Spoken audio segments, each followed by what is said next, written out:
Hi, in this tutorial, I'm going to show you how to remove the background of a photo in Adobe Photoshop. You can get started by choosing the Quick Selection tool in the toolbar.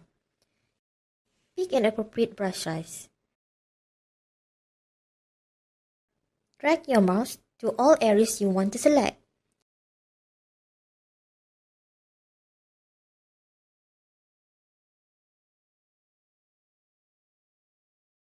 To refine your selection, click the Select and Mask option on the top here. Your toolbar panels will slightly change. Change the view mode to overlay to display the mask. Now, choose the Refine Edge brush tool in the toolbar and continue dragging your mouse to the edges that you are trying to refine.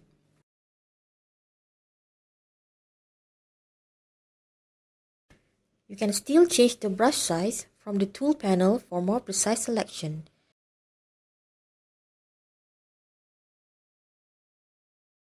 Click OK and now you can see the selected area here. Finally, right-click your selection and choose Layer VR Copy.